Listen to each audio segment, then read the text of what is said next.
ሸጥለትም ብላ ሄደች እና ይቺ ሴት ለልጆቿ ፊውቸር የሚሆን ነገር እንኳን ሴቭ ማድረግ አስባ ማታቅ የኤርሚያስን ስልክ የዛሬ 4 እና 5 ዓመት የተላላኩትን ቮይስ ይዛ አናታናቱን ልትለው ማለት አስቀምጣለች። እስቲ አንድ እኔ ከኤርሚያስ ጋር በስልክ ያወራሁበትና ከዚህ በፊት እኔና ኤርሚያስ ወዳጆች ነበርን ታውቃላችሁ፣ ወዳጆች ነበር በትክክለኛው ትራክ ላይ በነበረ ጊዜ ማለት ወይም ያለ በሚመስለኝ ሰዓት ላይ በአንዱ ያዙት እና አሁን ላይ አንድ ስልክ እኔ ከኤርሚያስ ጋር ቮይስ አውጥቼ እንትን ሳሰማይታችሁ ታውቃላችሁ። ይኸው እዚህ ዩቲዩብ ላይ ያወራውን ምናምን አምጥቼ አሰማችኋለሁ እንጂ ያላያችሁትን ምናምን አምጥቼ አሰማችኋለሁ እንጂ በፍጹም አንድ ቀን የሰው ድምፅ ቀድቼ እንደዚህ ይሄው እንትና እንደዚህ ብሏል ይሄው እንትና እናንተና ብዬ አንስቻለሁ። ኤርሚያስ ሪከርድ ያደርጋል። አንዱ ሪከርድ ይኸው እህታችን እንኳን አይደለችም እህቴ አይደለችም። እኔ ሐሰተኛ ነብይ እህቴ ሊሆን አይችልም። እሺ ቡርቴ የሞለጨችውን ሪከርድ አድርጎ ይሄ ሪከርድን ቁጭ አድርጎ ነው እንግዲህ ዮኒ ማኛ በሷ ዳነ ምናምን ብሎ ገስት ላይ አብረው እንትን የሚሉት ሙድ የሚያያዙት በዚህን ያክል ደረጃ በነውረኝነት የወደቁ ሰዎች ናቸው። እኔ ያዝናለሁ በእነዚህ ሰዎች ያት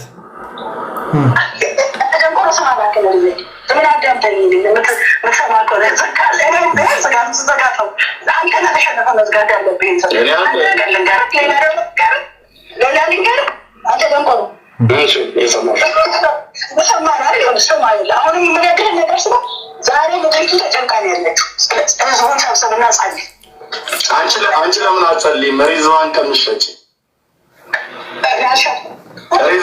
ሪዝዋን ጌታ ኢየሱስ ተናግሮኝ ደሙን ላውን ያትሞት አርያሽ ብልያትም አዲስ ኪዳን የማይናገረው ተናግሬ ሰሚ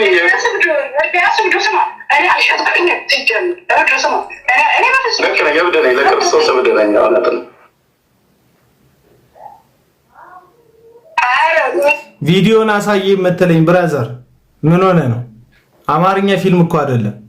በሷም በኩል ካሜራ ተደቅኖ በሱ በኩል ካሜራ ተደቅኖ ኤርሚያስ ሲያወራ ካሜራው ኤርሚያስ ላይ እየመጣ የፊቱን ቁጣ የፊቱን መናደድ ካሜራው እያሳየው ቀረብ አድርጎ የስሜቱን መናጠብና መለወጥ ካሜራው እያሳየ ከዛ በኋላ ቡርቴ ቁርጠኛ በሆነ ምላሷና አቋሟ አንተ ደንቆሮ ስማ ስትል ፊቷ ላይ ያለው መጸየፍ መናቅ ለኤርሚያስ ያላት ንቀት ካሜራው መለስ አድርጎ እሷን እያሳያት እኮ የተቀረጸ አይደለም።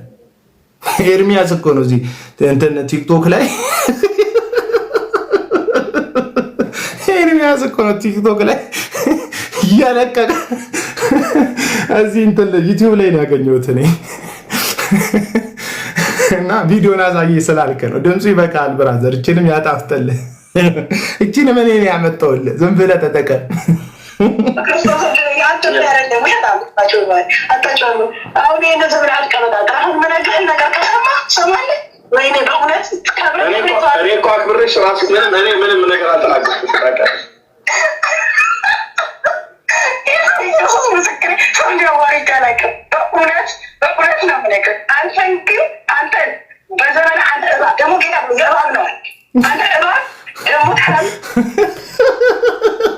ጌታ እባብ ነው አለኝ አለች። ወይ ኤርሚያስ እኔ ብዙ ነገር ብለውኛል። ሐሰተኛ ነቢያት ነገር ላይ አልፈርድብህም። እባብ ነው አለኝ ጌታ አለች። አንተ ድፍረቷ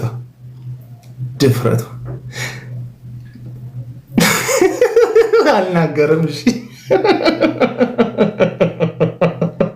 ጌታ እባብ ነው አለ። ከዛስ ምን ብሏል ጌታ በወንጌል ላይ ሲያስተምር? እባብና ጊንጡን ትረግጡ ዘንድ በጠላት ኃይል ሁሉ ላይ ስልጣን ሰጧችሁ ይላል። ስለዚህ ቡርቴ የቀለሜን እባብነት ጌታ ከነገራት በኋላ እርገጩ ነው የሚላት። እባብና ጊንጡ እርገጡ ይላል መጽሐፉ። በጠላት ኃይል ሁሉ ስልጣን ሰጧችሁ ይላል መጽሐፉ። እና ቀለም ወርቅን ስታየው እባብ ነው የሚታያትና እርገጩ ነው የሚላት። እሺ ኦኬ፣ ጌታ ተናግሯታል። እኔ እባብ ነው።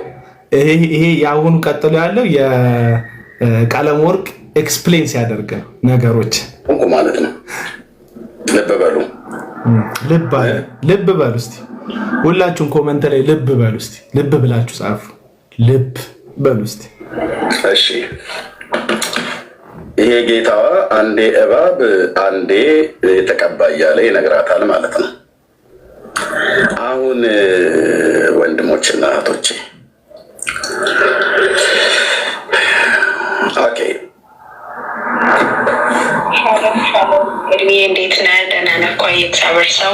የፍቅራቸው ጊዜ ላይ የሚላላኩትን ደግሞ ስሙ። ሮማንቲክ ታይም በነብይት ብርቱካን ልብ ውስጥ ስለ ቀለሜ ፍቅር በሚንፎሎፎል ጊዜ ውሃ ከፋፋቴ ላይ ሲወጣ ሲወርድ ውሃ ከፋፋቴ ላይ ሲወርድ አለቱንም ሲገጫው የሚያሰማው ሸዋ የሚል ድምፅ በፍቅሯ በልቧ አለት ላይ የቀለም ወርቅ ፍቅር ሲፈስ የሚፈጥረው ድምፅ ደግሞ ትመለከቱታላችሁ። የወፎቹ ጫጫታ ዝማሬን ደግሞ ትመለከቱታላችሁ። ይሄ የጸላቸው ጊዜ ነው። የፍቅራቸው ጊዜ ላይ ደግሞ እኔ ልነጠፈልሽ ኮብልስቶኑን እንትን ላደርግልሽ ምናምን በሚባባሉበት ጊዜ ሶፋው ይቆረቁራል፣ ቴሌቪዥኑ አይንህን ይጎዳዋል፣ የሞባይል ስክሪኒክ ስለሚጎዳ እኔ ታብታብ ላደርግልህ፣ ላይቭክን እኔ አጀስት ላደርግልህ ምናምን በሚባባሉበት ሰዓት ላይ ደግሞ ምን እንዳለችው ስሙ።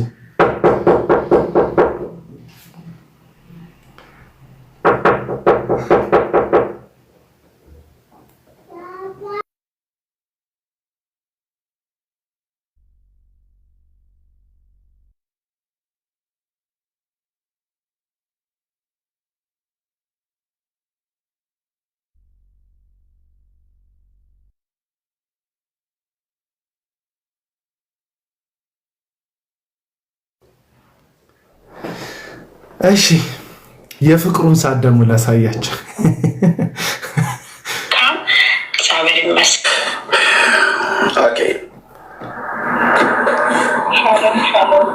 እንዴት ነህ? ደህና ነህ እኮ የእግዚአብሔር ሰው ሁሉ መልካም፣ እግዚአብሔር ይመስገን። እኔ የምልህ እግዚአብሔር ሰው ነገ ከዮኒዬ ጋራ ላይቭ እንገባለን። ጌታ ቢፈቅድ አንተም ብትኖር ደስ ይለኛል። ብትገባ አብረን ብንገባ። የእግዚአብሔር ሰው ኤርሚዬ እንዴት አይነት ሸንጋይ መንፈስ እንዳለ እንድትመለከቱ ነው። እነዚህ አገልጋይ ነን የሚሉ ሰዎች ጋር እንዴት ያስጠላል፣ እንዴት ይደብራል። በመድኃኒዓለም ሰው እንዴት አይነት ሸንጋይ መንፈስ እንዳለ የእግዚአብሔር ሰው ኤርሚዬ ነገ ከነ ዮኒዬ ጋር ላይቭ ስላለ አንተ እንድትገባ እባቡን ልታስገባ አንድ ገስት ለእባብ አላት ቡርቴ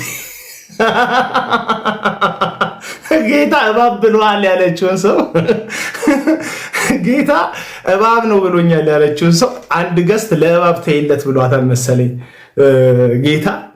አንተ ብትመጣ ደግሞ አለች ስሙት። ነገ ከዮኒዬ ጋራ ላይቭ እንገባለን። ጌታ ቢፈቅድ አንተም ብትኖር ደስ ይለኛል።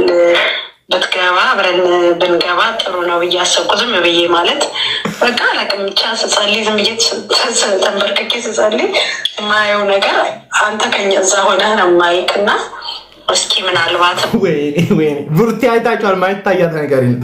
እንትን ላይቭ ከመግባቷ በፊት ራሱ ገስት ላይ እነማንን እንደምታስገባ ጌታ እንትን የሶሻል ሚዲያዋን ማኔጅ የሚያደርግለት ጌታ ራሱ ያሳያታል በህልሟ።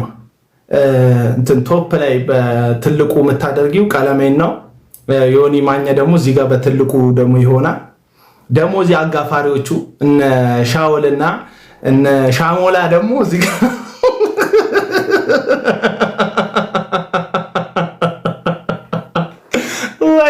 ወየው ጌታ እኔ ጌታን እኛ እንዳዋረድ ነው። በእውነት እንደ ፕሮቴስታንት እኛ ጌታን እንዳዋረድ ነው። ማን ጌታን አዋረደው?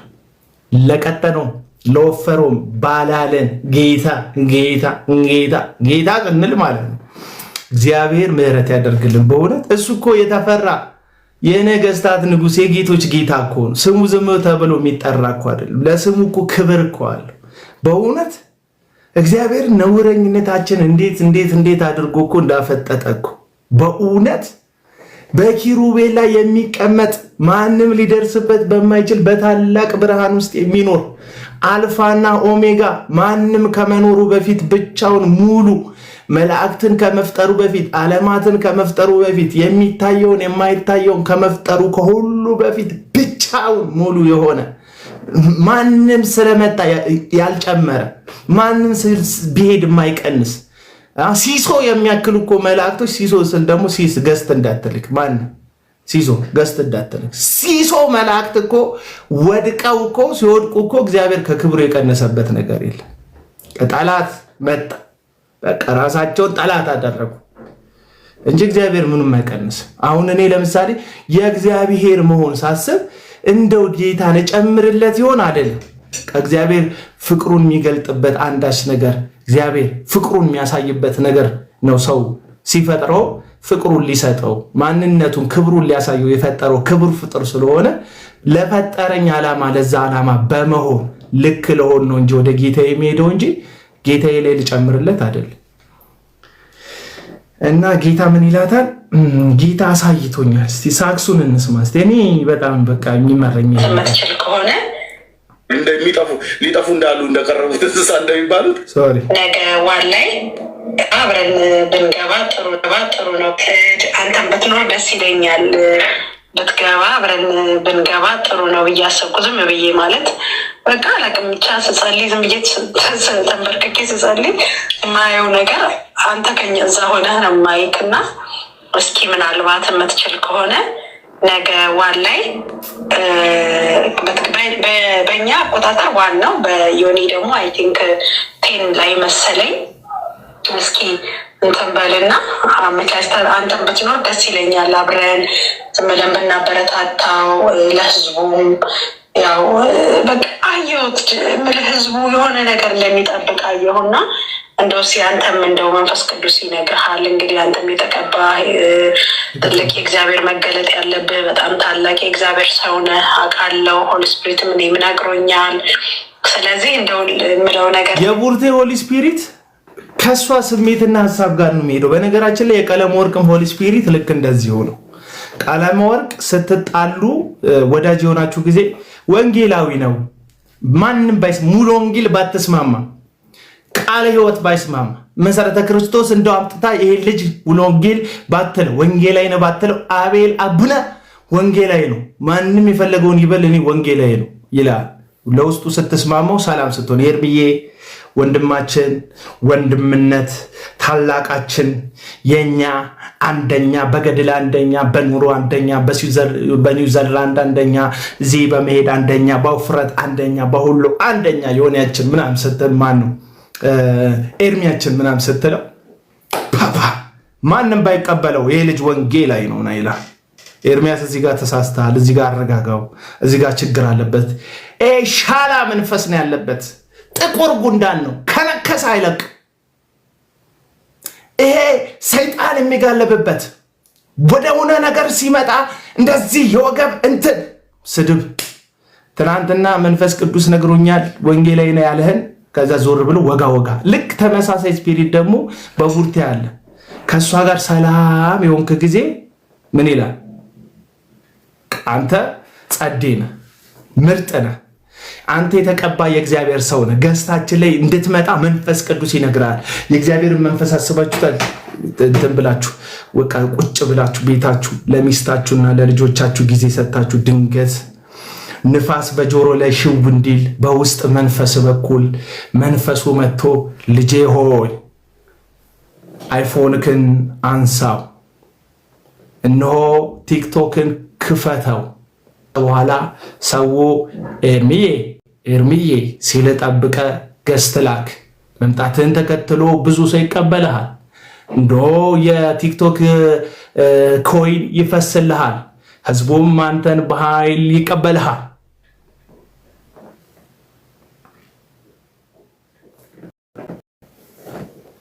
ሲልህ ማለት ነው። ወይኔ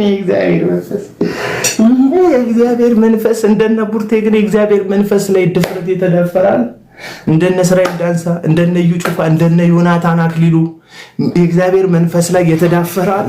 ጌታ እንዴ ብሎኛ በሚመጣው ዘመን ዮናታንና ላይ 2000 እንደዚህ ጌታ እንሻገረዋለን ብሎ ምንም አትሆንም ኢትዮጵያ ብሎናል። ከዛስ ወዲያውኑ ደግሞ እግዚአብሔር አሳፍሮት ይሁን የኛ ክፉ ልብ ይሁን አላውቅም፣ ወዲያውኑ መንግስትና የቲፒኤልኤፍ ጦርነት፣ በዛ መካከል ንጹሃን ሞት፣ መከላከያ ሲሞት፣ ህዝብ ሲያልቅ፣ ምናምን ቤቶች ሲፈርሱ፣ ምናምን ትርኪ ምርኪ የኢትዮጵያ ፖለቲካ ትርምስ ምናምን የዛኑ ዓመት ላይ ሰላም ይሆናል ያለበት ዓመት ላይ እግዚአብሔር አልነገረህም ማለት ነው። አልነገረህም ማለት ነው። ሐዋርያው ቅዱስ ጳውሎስ እኮ በሐዋርያ ሥራ ምዕራፍ 27 ላይ እንደዚሁ ነው። ትልቅዬ ነገር ተነሳ አይደል? ወጀብ አውራጢስ የሚባል ማዕበል ተነሳ። ከዛ የጌታ መልአክ በጎኔ ቆሞ አለ። ደህና ነገር ውስጥ እኮ አይደለም ጳውሎስ፣ የምትሰባበር መርከብ ላይ እንዲህ እያለ እንዲህ እየተንገጫገጨ መቆሚያ የሌለበት ቦታ ላይ ጳውሎስ ድምፁን ከማዕበሉ ከፍ አድርጎ የጌታ መልአክ ዛሬ በአጠገቤ ቆሞ ማንም ሰው ከኛ መካከል አይሞትም፣ በቃ አይጠፋም ብሎኛል አለ። ከዛስ አውራጢስ እኮ ያላፈረሰው ነገር እኮ የለም። መርከቢቷ ፈራርሳለች። የነበሩትን ዕቃ ሁሉ ጥለዋል። የት እንደሚሄዱ አያውቁም። ሀያሌ ቀን በጨለማ ወዴት እንደሚሄዱ ሳያውቁ በነፋስና በማዕበል ተገፍተዋል። ማንም ሰው ግን አልሞተም። ለምን? የጌታ መልአክ በጳውሎስ አጠገብ መጥቶ የእግዚአብሔር መልአክ መጥቶ ምን ብሏል? ማንም አይሞትም ብሏል። አየክ፣ የእግዚአብሔር እውነተኛ አገልጋዮች ይሄ ነው ምስክርነታቸው። በሚመች መድረክ ላይ ሆነው አይደለም የሚቀባጠሩት። እግዚአብሔር በማዕበል ውስጥም በወጀብ ውስጥም ታስረው በፊጢሞ ደሴት ላይ ሆነው በቃ እንደዚህ እኮ ነው የጻፉልን፣ መጽሐፉን የጻፉልን የእግዚአብሔር ሰዎች እውነተኞቹ፣ ይሄ እግዚአብሔርን የሚያውቁት ማለት ነው። እነዚህ እናቴ የምቾት ቀጠናዎቻቸው ላይ ሂውማን ኤሯን 24 ኢንች 16 ኢንች 17 ኢንች የታይላንዱን፣ የታዋይኑን፣ የህንዱን፣ የካዛኪስታኑን፣ የፈረሱን፣ የግመሉን፣ የሰውን ሁሉን ነገር እያደረገች እንዲህ ተኳኩላ ሜካፕ ተቀብታ ጥፍሯን ምናምን አስሞልታ አስሞርዳ ምናምን ጥብ ክሽን ብላ ቅዱሳን በጣም መንፈስ ቅዱስ መጥቶ እንደዚህ ብሎኛል፣ ኤርሚን ገስት ላይ አስገቢው ብሎኛል። ወይኔ ክርስትና፣ ወይኔ ውርደት።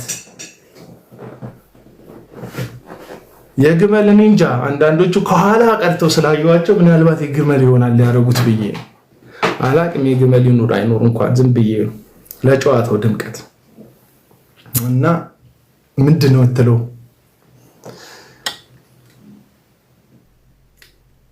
ምንድነው የምትለው አትሉ? የምለውማ በቃ ይሄ ነው የምለው፣ ይሄ ነው የምለው፣ ይሄ ነው። በነገራችን ላይ ጋጅ ቴንኪው እግዚአብሔር ያክብርልኝ። በነገራችን ላይ ታፕታፑን ለምን 100K አታስገቡትም? እስቲ ጨብጨብ። አሁን አንዳንድ ደግሞ አለ፣ ምን ፋራ ደግሞ እዚህ ውስጥ አለ። ታፕታፑን 100K ያስገቡልኝ ሲል ወደ ገንዘብ የሚለወጥልኝ የሚመስለው አይደለም። የላይቭን እንትን ያደምቀዋል። ገባ? መሀል ላይ እኮ ፊት የማይመቸዋል። የዚህ ልጅ ፊት ረዥም ነው፣ ሪፖርት ላድርገው። ለፊቱ ሳያወራ እንደዚህ ብሎ ሪፖርት የሚያደርግ ሰው፣ ድምፁን ቀንሶ የሞባይሉን ሪፖርት የሚያደርግ ሰው አለ። 100K እስቲ እናስገባው። እስቲ ሁላችሁ 500 ጊዜ ያዝበለው። እየነዳክ ሹፌር ምናምን ካለ እዚህ ውስጥ አታድርግ። አንተን አይመለከትም አባቴ። መስማት ራሱ በቂ ነው። እያበሰልሽ ያለሽ ደግሞ አረብ ሀገር ያለሽ እህቴ ካለሽ አረ በሰላም እያበሰልሽ ዝም ብለሽ ስሪ። ምንም ታብታብ ማድረግ አይጠበቅብሽም። ቤት ውስጥ ያላችሁ ተኝታችሁ ያላችሁ ጣታችሁና ስልካችሁ የተገናኘ ሰዎች ብቻ ታብታብ አድርጉ፣ ይሞላል። 100,000 እናስገባው እስቲ። ለወንጌል ስራ ምናምን አላችሁ እንግዲህ አለላችሁ። ሳክስ ነው። ሌሎችም እየሰከሷቸው ነው።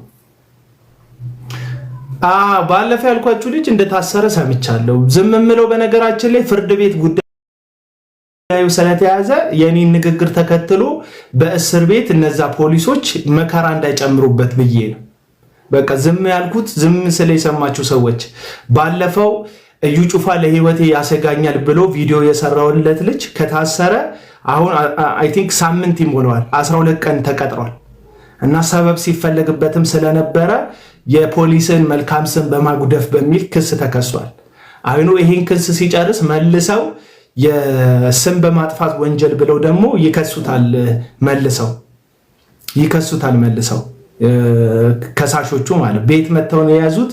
12 ቀን ቀጠሮ ተቀጥሮበታል። ስለዚህ አሁን እኔ ሐሳብ ብናገር እዩ ጩፋን ብናገር ከዚህ ጋር አያይዤ ባወራ ምናምን እንትን ነው ማደርገው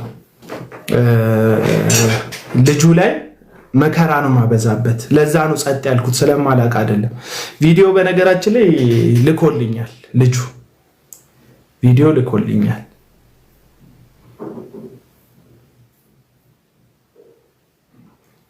ቪዲዮ ልኮልኛል። ግን ያ ፖሊሶች ስለሆነ ያሰሩት እዛ ውስጥም ደግሞ የደረሰበት ያለው ነገር አለ። ጌታ እንግዲህ ከልጁ ጋር ይሁን። አንድ እዩ ጩፋ ለህይወት ያሰጋኛል ብሎ እዩ ጩፋን ያልተቀበለ እዛ በወላይታ ሶዶ የሚገኝ አንድ ወጣት አለ እና እሱ ልጅ ታሰረ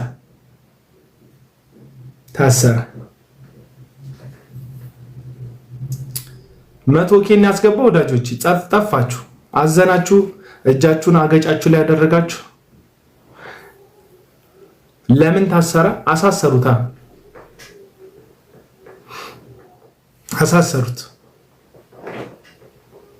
God is good thing እሺ፣ እግዚአብሔር ያክብርልኝ። ታዲያ 80 እስቲ ታብታብ አድርጉ።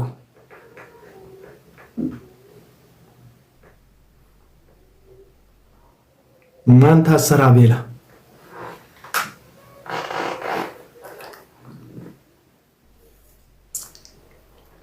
የሆነ ቪዲዮ አይታችኋል? እዩ ጩፋ ከመጋዘን ውስጥ ሲወጣ እንዴት በፍጥነት ተደባብቆ እንደሚወጣ አይታችሁታል? ጠጣ ብሎ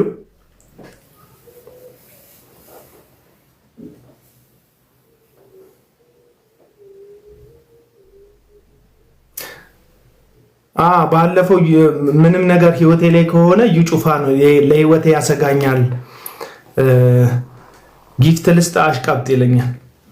ጋዲስ ጉድ ወዳጄ ናት። በነገር ላይ ዝም ብለህ ሃይ በትለኝም እንዲሁ ሰላም እላታለሁ ጊፍቱን ባትሰጠኝ። ያው ደግሞ እንደ ቀለሜ ውጪ ጻጥ ከምል ቴንኪው ብላችሁ አይሻልም? ከሰጣችሁ በጣም ደግነት እኮ ነው። ለሚሰጥ ሰው ከሚቀበል ይልቅ የሚሰጥ ብዙ ነው ይላል። ስለዚህ ከሰጠኸኝ ከኔ ትሻላለህ ማለት ነው። ምንም ኖርማል እኮ አልሰረኩ ኪስ አልገባው። እስቲ ካላመጣችሁ ገስት ወንጌል እናንተ ወዬ ወንድሜ ፍሬ እንዴት ነህ? ወንጌል እናንተ ካልሰጣችሁኝ አይቀጥልም ምናምን አላልኳችሁ።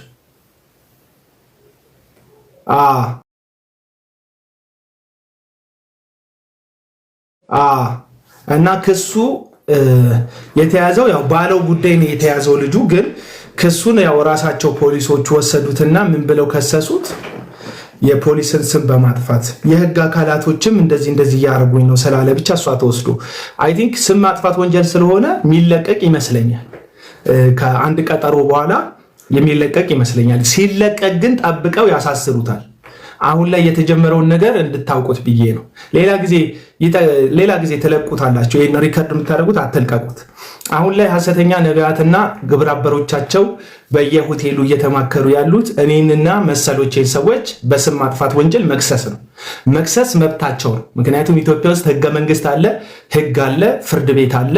ስለዚህ በዚህ የፍትህ ስርዓት እኔም ሆንኩኝ ማንም ሰው በፍትህ ስርዓቱ ማለፍ አለበት። አንድ ሰው ኢትዮጵያ እስከሆነ ድረስ የመክሰስ መብቱ የተጠበቀ ነው። የመክሰስ መብቱ ምን ያለ ነው? የተጠበቀ ነው። ክስ ካቀረበ በኋላም የተከሰሰ ሰው ራሱን መከላከል፣ ምስክርነት ማቅረብ፣ ከዛ ፍርድ ቤቱ በሚወስነው መሰረት ዋስ ከሆነ በዋስ መፈታት፣ ፍርድ ከሆነም ደግሞ እስርም ከሆነ መታሰር አለበት። አሁን ላይ ግን ይሄ ሄዱ ያሉት ተቀናጅተው ነው። 4፣ 5፣ 6 የሚያክሉ ሐሰተኛ ነቢያቶች ስማቸውን አሁን አልጠቅስላችሁ። እነዚህ ነቢያቶች ተሰብስበው እየተማከሩ ያሉት ምክር ምንድን ነው? ስፔሻሊ አቤል አቡና ላይ ማለት ነው። ይህን ሰው እንክሰሰው። በምን? በስም ማጥፋት ወንጀል እንክሰሰው። ስማቸውን ስለምጠቅስ ነው እንደዛ የሚያደርጉት። እና እኔ ስም የምጠቅሰው መጽሐፍ ቅዱስ ስለሚፈቅድልኝ ነው። መጽሐፍ ቅዱስ የሐሰተኛ ነቢያትን ስም ሐዋርያው ጳውሎስም ሲጠቅስ ደግሞ ያስቸገሩ ሁሉ ወንድሞች መካከል የሚረብሹ ሰዎችን ደግሞ ዮሐንስም ሲጠቅሳቸው መጽሐፍ ቅዱስ ይነግረናል። ሐዋርያው ቅዱስ ዮሐንስ ማለት ነው። ስለዚህ ባይብሊካል ነው የሐሰተኛ ስምን ጠቅሶ መናገር ባይብሊካል ነው።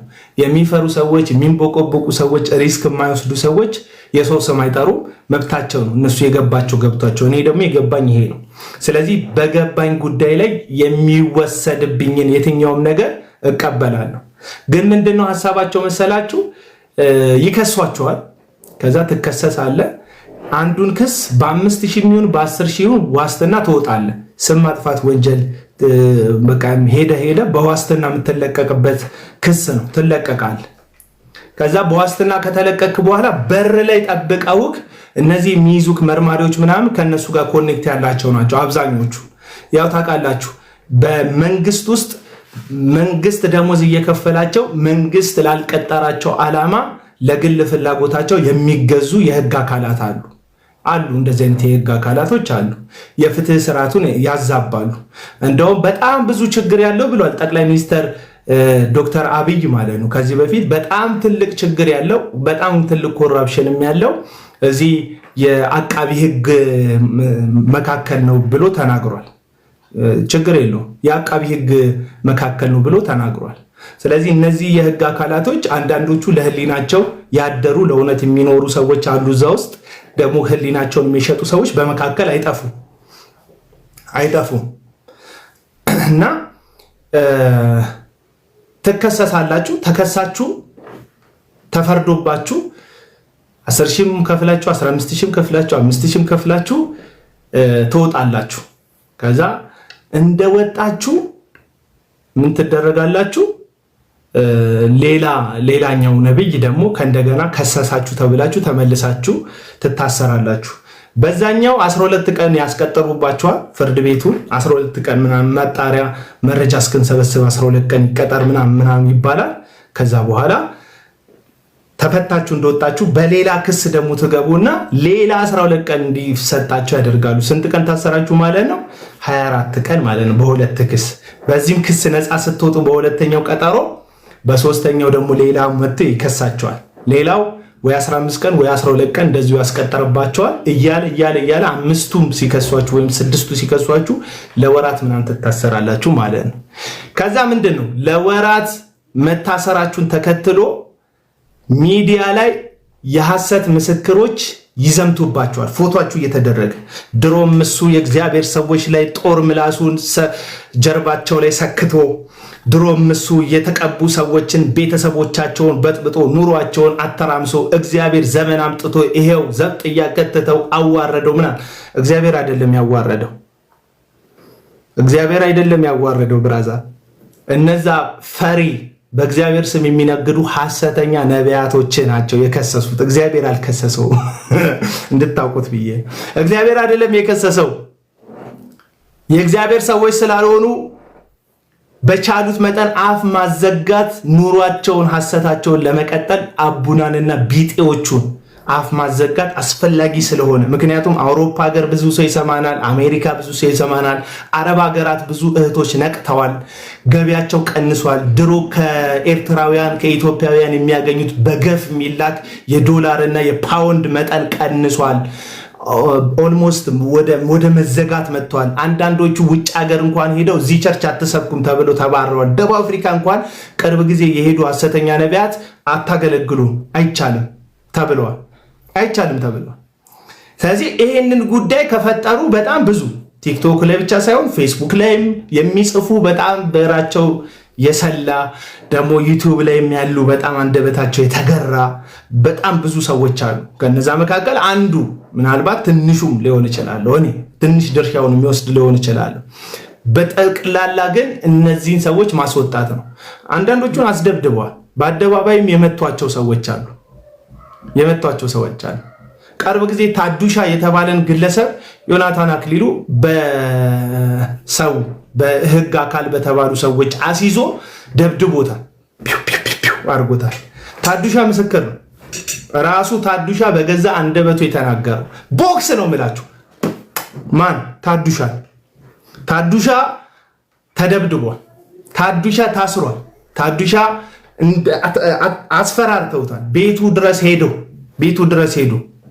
ኧረ አይቀርም። ምንድነው የሀገሬ ሰው 9 ሞት አለ በደጅ ቢሉት አንዱን ግባ አለው። ምንም ነገር የለም። እንዳትፈሩ ወዳጆች፣ ምንም እንዳትፈሩ። አደገኛ የሰይጣንም አደገኛ መሳሪያው የሐሰተኛ ነቢያትም አደገኛ የጦር ዕቃቸው ፍርሃት ሰው ላይ መልቀቅ። ቤተሰብ እኮ አለ ይላል እና ቤተሰብ እኮ አለ ይላል። ልጅህን አታሳድግም እንዴ? ለሚስት ስትል ኑርላት ይላል። ቁጭ ትላለህ። እህት ትመጣለች። ለሚስት አስብ እንጂ እናት ትመጣለች። እሺ ለራስህ ባታስብ ለትንንሽዬ ልጆች ለምቦቅቅላ ልጆች አታስብም? ይሁሉ የሚመክሩክ ሰዎች ጠልተውክ አይደለም፣ ምክራቸውም ውሸት አይደለም። በዛ ውስጥ ግን ሰይጣን ፍርሃት ወደ ልብክ ውስጥ ይከታል። ኢኮኖሚህ እኮ ተናጋ፣ ኑሮ እኮ ተመሳቀለ። ይሄው አትይም እንዴ? ወዝህ እኮ ጠፋ። ወዛችን ጠፍቶ አይደለም፣ የተመጣጠነ ምግብ መብላት ለምደን ነው። እነዛ ችፍ ያለ ወዝ ያለባቸው ያገኙትን የሚቀለጣጥሙ የድሃው ኪስ ውስጥ ገብተው የድሃውን ኪስ እንዲገልብጠው የሚመዘብሩ የፈለጉትን ሲያግበሰብሱ እኛ መርጠን እየበላ ነው። ደረቅ መጠጥ ያልነው እንጂ ከስተን እግዚአብሔር ከኛ ተጣልቶ አይደለም። ስለዚህ ምንድነው የሐሰተኛ ነቢያቶች ትልቁ አቅማቸው ምንድነው? ፍርሃትን በሰው ልብ ውስጥ መርጨት። በማን? በወዳጆች በዘመድ። አሁን መታሰሩ ግቡ እሱ ነው። ትታሰራለህ፣ ታስረህ የሚመጣው አንድ ምሳቃ ይዞ መጥቶ 30 ደቂቃ ይመክራል። አቤላ ግን ስትፈች በቃ ላሽቢያቸው ምን አገባሽ? እኔ ሰፈሬ ልጆች አሉ፣ በቃ ኖርማል ዓለማዊ ህይወት የሚኖሩ የኔ ሰፈር ልጆች ማለት ነው። ኳስ ምናምን ሜዳ ላይ የሚሆኑ ስፖርተኞች ፍሬንዶች አሉ። ይመጣል። አረፍታቸው ግን በጣም እኮ ገገማ ናቸው እኮ ሰዎቹ፣ ጨካኝ አረመኔ ናቸው። አቤላ ምንድነው አንተ ላሻተልም እንዴ? በራስ ሙድ አትራመድም? ምን አጋተተ ከነዚህ ሰዎች ጋር ምን ይሉኛል? አሁን እነዚህ ወንድሞቼ ለእኔ አስበውልኝ ነው የሚነግሩኝ። ሰይጣን በዛ ውስጥ ግን የሚነግረኝ ምንድነው? ፍርሃት።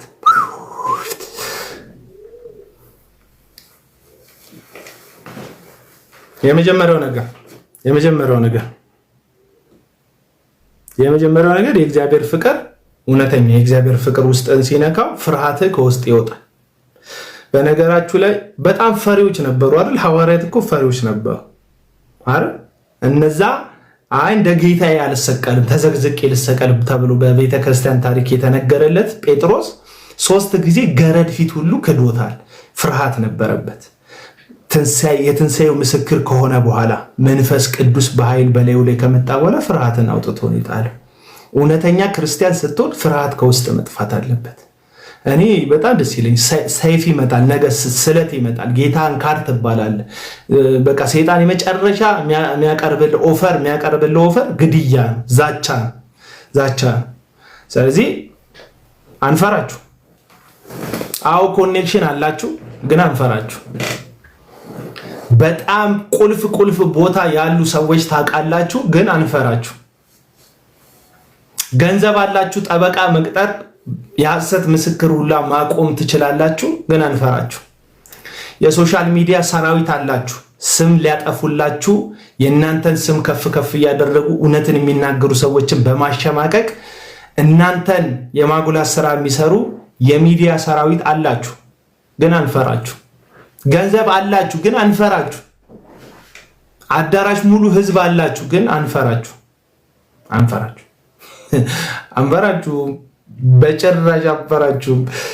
በጭራሽ አንፈራችሁ። ጉልቤ ሰዎች ጋርዶች አሏችሁ፣ ግን አንፈራችሁ። እንደ ባለፈው ሰው ማሳገት ሁሉ ትችላላችሁ፣ ግን አንፈራችሁ። ፖሊስ ጣቢያ ሰውን ማስገባት ትችላላችሁ፣ ግን አንፈራችሁ። ኮሎኔል ኮማንደር አቁም እንትን አስገብታችሁ ባለፈው በነገራችን ላይ ቪዲዮ ሰርዝ ምናምን ሲሉኝ የነበሩ እዛ ክልል ላይ ኮሎኔሎች እና ኮማንደሮች ናቸው። አንተ ቪዲዮውን ሰርዝ ምናምን ይሉኛል። ለዛ ሐሰተኛ ነብይ ቢሮ ጠርቶ የሚያስደነግጠ ኮሎኔል ምንም አንድ ቪዲዮ የ20 ደቂቃ ቪዲዮ እኮ ነው የሰራህበት። ያሸማቅቋል። ልብሳቸው የሚገርም ነው። እዚህ ጋር ሰው ካልነገረ ማይገባ ማዕረግ ተደርድሯል። ከዛ አሰርዝም ቪዲዮን ምናምን። እንዴት ነው ደግሞ የሚቆጣው ይሄ ልጅ? አስተያየትህ ራሱ ትክክላል። ሰዎቹ እንዴት ነው የምትገላመጣቸው አንተ ምናምን እየተባልክ ማለት ነው።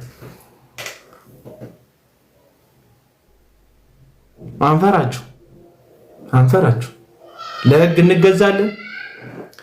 በስርዓት እንኖራለን። የሚያስፈልገው ነገር ሀገራችን በምትጠይቀን በሚያስፈልገው ነገር ለመገኘት ራሳችንን እንሰጣለን። ግን እናንተን ህገወጦቹን ግን አንፈራችሁ። ህጋዊ ልብስ ለብሳችሁ ህገወጥ የምትሆኑትን ሰዎች አንፈራችሁ፣ ጭራሽ አንፈራችሁ። እና ወደ እንትኑ ልጅ ወደ ቀለም ወርቅ ልጅ አመረርኩኛል። ሶሪ ብለው ወጥቶ ነበር። ጥሩ ናት ብትኖር ደስ ይለኛል። ብትገባ አብረን ብንገባ ጥሩ ነው ብዬ አሰብኩ። ዝም ብዬ ማለት እኔ የምላችሁ እዚህ ውስጥ ያላችሁ ወገኖች እስራኤል ዳንሳ ላይ የሰራውበት ቪዲዮ አለ። ከዚህ በፊት አንድ ብርም አለ የሚል ቪዲዮ ሰርቼ ነበረ። ብርክቲ ሰላላችሁ እንዴት ነሽ? አንድ ብርም አለ የሚል ቪዲዮ ሰርቼ ነበር። ሪፖርት አድርገው እንዳስጠፉብኝ ታውቃላችሁ። አሁን ድረስ አይሰራም። በቃ የለም ጠፍቷል። የሚዲያ ሰራዊት ስላላቸው እባካችሁ 10 ጊዜ መለቃቸው ቪዲዮዎች 10 ጊዜ ኮፒ ሊንክ 10 ጊዜ ብቻ ኮፒ ሊንክ 10 ጊዜ ኮፒ ሊንክ ለማድረግ በጣም ትዕግስትና ለዛ ሰው በጣም ፍቅር ማሳየት መቻል አለባችሁ። አይኑ ግን እንደው በልባችሁ ትንሽ የሪዘራሽ ቦታ መድኃኒዓለም ሰጥቶኝ ከሆነ ገባ ብላችሁ ቪዲዮ ሲመጣ ገባ ብላችሁ 10 ኮፒ ሊንክ ብታደርጉልኝ ከዛ ትንሽ ሰከንድ ብታዩት እንደው አይመለከተኝም ይሄ ጉዳይ ብትሉ፣ ምክንያቱም የሚመለከታቸው ሰዎች ጋር እንዲደርስ ጉልበት ያገኛል። ይህንን እንትን ላይቭ አይደለም ኤደን እህቴ፣ ይህን ላይቭ አይደለም ቪዲዮ፣ ምክንያቱም ለሰዎች ይጠቅማቸዋል። በቃ ብቻ ስጸልይ ዝም ብዬ ተንበርክኬ ስጸልይ የማየው ነገር አንተ ከኛ እዛ ሆነህ ነው የማይክ እና እስኪ ምናልባት የምትችል ከሆነ ነገ ዋን ላይ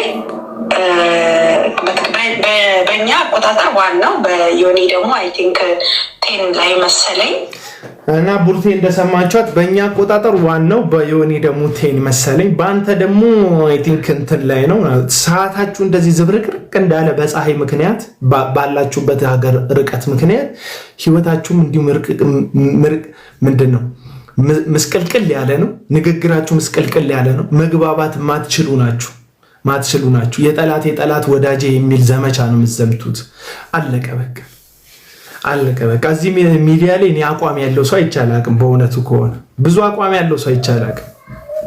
ሁሉም ኦፖርቹኒቲውን ነው የሚጠብቀው። በእውነት ኦፖርቹኒቲውን ነው የሚጠብቀው።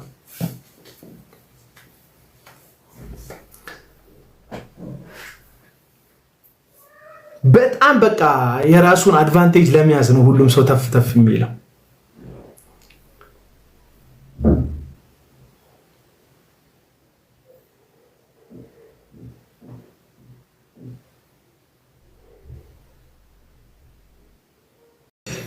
አሁን ታሲል አንድ ላወራበት ያሰብኩት ሀሳብ ትዝ አለኝ። በነገራችን ላይ አሁን ሰሞኑን እዚህ ሚዲያ ላይ ቪዲዮ ልሰራበት ነበር ግን እንትን በሉት እናንተ ከፈለጋችሁ ሪከርድ አድርጋችሁ ልቀቁት። ሰሞኑን ኤርሚያስ ሰላም ላንተ ይሁን። እዚህ ሚዲያ ላይ ሰሞኑን በጣም መነጋገሪያ ሆኖ የሰነበተው የምታውቁት ጉዳይ የፊንቴክ ጉዳይ ነው። የፊንቴክ ጉዳይ ከቸርች ማጭበርበር ጀምሮ የወጣ ጉዳይ እንደሆነ ታውቃላችሁ። ስንቶች ይህንን ታውቃላችሁ? ዳንኤል ዮሐንስ የተባለው ባለቤት ሆኖ የተገለጠው መጀመሪያ ሄሎ ታክሲ በሚለው በጣም ወደ 600 ሚሊዮን ቁጥር ከተሳሳትኩ ታርሙኛላችሁ ትልቅ ገንዘብ አጭበርብሯል የሚባለው ወደ 1.7 ቢሊዮን ደግሞ እዚህ ጉዳይ ላይ ሰራ ወይም ተጭበረበረ ተብሎ የተነሳበት ሰው ሜጀር ዳንኤል ወይም ሜጀር 1 ዳንኤል ተብሎ ነው የሚጣራው። መጀመሪያ ይሄንን የኢትዮጵያ ሕዝብ ትራይ ኤንድ ኢረር እስቲ የኢትዮጵያ ሕዝብ ይጭበረበራል አይጭበረበርም የሚለውን ሙከራ የመጀመሪያ ጊዜ የተደረገው ምን ላይ ነው? ቸርች ውስጥ ነው። ይህም ቸርች ደግሞ አሁን እናንተ ለቀልድ ነው። አሁን ዛሬ እስራኤል ዳንሳን በተመለከተ ቪዲዮ ሰርቻለሁ። እስራኤል ዳንሳ በጣም ምስኪን የሚመስል ንግግሩ ለቀልድ የሚመች ለቀልድ የተጠጋ ነገር ግን እጅግ በጣም አደገኛ የሆነ አካሄድ የሚሄድ በጣም ብዙ ትልልቅ ስራዎችን ይሰራ እጅግ በጣም 10 ሐሰተኛ ነቢያት ብታስቀምጡ ቶፕ 10 ውስጥ ልታገኙት የምትችሉት አይነት ሰው ነው እስራኤል ዳንሳ። ቋንቋውን አይታችሁ የአፉን አማርኛ ሁለተኛ ቋንቋው መሆኑን ተከትሎ መኮላተፉን አይታችሁ ለቀልድ የሚመች ስለሆነ ስቃችሁ የምታልፉ ሰዎች ተሸውዳችኋል። እስራኤል ዳንሳ ማለት እጅግ በጣም ብዙ ገንዘብ ከሰዎች በትንቢትና በነቢያት ስም ብዙ ነገር የሰራ ነው። የዛሬ 5 ዓመት ኢሳት ብላችሁ ሰርች አድርጉ። ኢሳት እስራኤል ዳንሳ ብላችሁ ሰርች አድርጉ።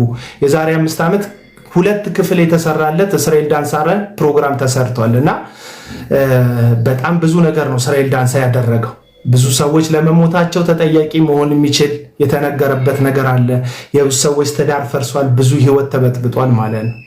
ስለዚህ ይሄ ፊንቴክ የሚባለው ዳንኤል የወጣበት ጉዳይ እስራኤል ዳንሳ ነብይና ሐዋርያ አድርጎ የቀባው አንድ ሰው አለ። ነብይና ሐዋርያ አድርጌልሃለሁ ብሎ ቸርች ነገር መጋዘን ከፍቶ ሰጠው እንዲያጭበረብር ማለት ነው። ይሄ ዳንኤል የተባለው ሜጀር 1 ሆኖ እስራኤል ዳንሳ ከቀባው ሰው ጋር ነው አብሮ መጀመሪያ ማጭበርበሩን ማምታታቱን የተለማመደው። እንዴት የኢትዮጵያ ህዝብ እንደሚሸወድ፣ እንዴት የኢትዮጵያ ወንጌላውያን አማኞች ማጭበርበር እንደሚኬድባቸው ልብ ለልብ ልብ ከልብ የሚባል ፕሮግራም ፓስተር ኬፋ ሚደቅሳ ያዘጋጀ የነበረ ፕሮግራም ላይ ቀርቦ ራሱ በገዛ አንደበቱ መስክሯል። አሁን ላይ የኬፋ ሚደቅሳን አካውንት ይሄ መንግስት ወይም ደግሞ የብልጽግና መንግስት ወደ መንበረ ስልጣኑ በመጣ ወቅት አካባቢ ላይ ሙሉ ለሙሉ አካውንቱ ሀክ ተደርጎ የኬፋ ሚደቅሳ ጠፍቷል እና እዛ ኢንተርቪውን አይታችሁ የምታውቁ ወይም ሌላ ቦታ የምታገኙ ሰዎች ፈልጋችሁ እዩት። ኢንተርቪውን እንዴት እንደሚጭበረበር የኢትዮጵያ ህዝብ እንዴት አደገኛ ማጭበርበር ውስጥ እንደነበረ ይናገራል ዳንኤል ማለት ነው። ይሄ የቸርች ማጭበርበር ነው አድጎ ወደ 1.7 ቢሊዮን የማጭበርበር የኢትዮጵያን ህዝብ ሁሉ የመሸወድ ደረጃ የደረሰው ማለት ነው። ስለዚህ አሁን ቸርች አካባቢ ላይ ተነስተን ይሄ ነገር ልክ አይደለም፣ ይሄ ስህተት ነው ስንል ሐሰተኛ ነቢያት ምናምን ስንል በጣም ተራ ጉዳይ የምናወራ ዝም ብሎ በቃ ሁሉም ሰው የሚነቃበት ጉዳይ የሚመስላችሁ ሰዎች በጣም ተሸውዳቸዋል። ቸርች ላይ ዝም የተባሉ ሰዎች ናቸው ሀገር እየበጠበጡ ያሉት። መስጊድ ላይ ዝም ያላቸዋቸው ሰዎች ናቸው ወጥተው ምድሪቱን የሚያናውጡት። ጸበል ቦታ ገዳም ቦታ ላይ ሄደው በኮሚሽን ሲሸቅሉ ያለፋቿቸው ሰዎች ናቸው ምድሪቱን የሚያናውጡትና የሚበጠብጡት። ስለዚህ ሁላችንም በያለንበት ሃይማኖቱ ከሚፈቅደው ስርዓትና አግባብ ውጪ ተውት። ሃይማኖቱ እንዳለ ሆኖ ኢትዮጵያዊ ስነ ምግባር ከሚፈቅደው ስርዓት ውጪ የሚንቀሳቀሱ ሰዎችን ፍለፊት በመቃወም ፍለፊት ልክ አይደላችሁም በማለት ህዝብን በማንቃት የየድርሻችንን መወጣት አለብን። በቃ ይሄንን ልነግራችሁ ፈልጋለሁ። ቀደም ልናገር አሁን ታበርሲሳን ሳይሆነው ያስታወስኩትና አንድ ልንሰራ የሚገባው ጉዳይ ቤተክርስቲያን ውስጥ ያለ ማጭበርበር አድጎ ጎልምሶ በጣም ጡንቻ ፈርጥሞ የሚወጣው ወደ ምድሪቱ ሁሉ ነው። ስለዚህ ዳንኤል ቸርች የጀመረውን የስም መጥራት የሐሰት ትንቢት የመናገር ማጭበርበሩን አሳድጎ ነው ወደ ሄሎ ታክሲ ደግሞ ቀጥሎ ወደ ፊንቴክ ኢንቨስትመንት ውስጥ ገብቶ ብዙ ሰዎችን እንዲጭበረበሩ ምክንያት የሆነው ማለት ነው።